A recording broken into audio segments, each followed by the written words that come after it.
দর্শক, যেমনটি কিন্তু আপনাদের দেখাচ্ছি ফজলুর রহমানের বাড়ির সামনে সেনাবাহিনী এবং পুলিশের যে কঠোর অবস্থানটি সেটি কিন্তু আমরা দেখতে পাচ্ছিলাম। এবং ইতিমধ্যে তার বাড়ির সামনে ছাত্র জনতা অর্থাৎ শিক্ষার্থীরা কিন্তু উপস্থিত হয়েছে এবং তারা ফজলুর রহমানের গ্রেপ্তারের দাবিতে বসে পড়েছে। এবং আমরা দেখতে পাচ্ছিলাম পুলিশ এবং সেনাবাহিনীর পক্ষ থেকে বারবার করে তাদেরকে বোঝানোর চেষ্টা করা হচ্ছে যাতে করে তারা এই রাস্তা অর্থাৎ বাড়ির সামনে যে রাস্তাটি রয়েছে সেখান থেকে যাতে তারা সরে যায়। আপনাদেরকে আমরা যেমনটি সবশেষ দেখাচ্ছিলাম।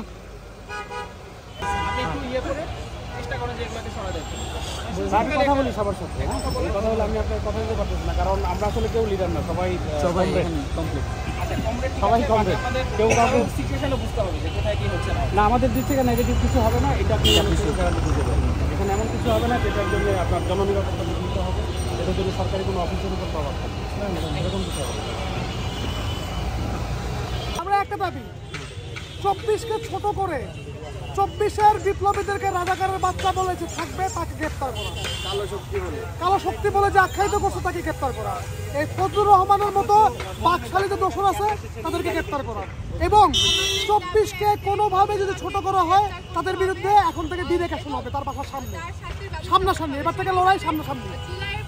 আন্দোলনরত যোদ্ধাদের কিভাবে সে রাজাকারের বাচ্চা এবং কালো শক্তি হিসাবে আখ্যায়িত করে তার, এবং এখন এক কথায় তার একটাই দাবি, তাকে গ্রেফতার করতে হবে। এখানে গতকাল রাত 2টা থেকে বসে আছি, খালি না, মানে আমাদের ঠেকা পড়ে নেই যে আমরা এখানে এসে কোনো কিছু পাওয়ার আসে এখানে বসে আছি। তাকে অনতি বিলম্বে তাকে গ্রেফতারের ব্যবস্থা করার দাবি জানাচ্ছি, এবং যতক্ষণ পর্যন্ত তাকে গ্রেফতার না করা হবে এই কর্মসূচি অব্যাহত। তার সাহস অবশ্যই হচ্ছে, সে কোনো না কোনো জায়গা থেকে বড় হাত না পাইলে অবশ্যই ছোটরা এই সাহস করবে না। অবশ্যই যে করছে বা যার মাধ্যমে সে এই কথা বলতে সাহস পেয়েছে তাকে গ্রেফতার করলে অবশ্যই তার হাত পর্যন্ত বা তার মাথা পর্যন্ত যাওয়া যাবে। তাকে গ্রেফতার করা হোক, তাকে গ্রেফতার করলে তার পিছনে কারা আছে, তার কে কাঠি নাড়ছে এবং সব বিষয়গুলো সামনে আসবে, এবং আমরা চাই যে তাকে গ্রেফতার করা হোক। আমাদের দাবি একটাই, ফজলুর রহমানকে এখান থেকে গ্রেফতার করবো, তারপর আমরা এখান থেকে উঠবো, না হলে আমরা উঠবো না।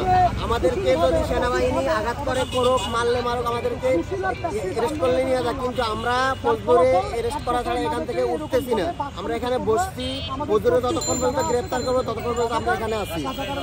অভিনেতা এটা নিয়ে কোনো আমার সে নাই, আমি ওটা বলতেও যাবো না। আমি বলছি যে ওইটাই যেটা আছে, যেটা আপনারা যেটা করছেন এটা অন্যভাবে একটু করা যায়।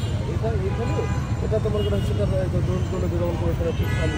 রাস্তার মাঝামাঝি আমার যে বিভিন্ন রকমের গাড়ি ঘোড়া চলতেছে, এটার আবার এটা দেখতেও দৃষ্টিকটু।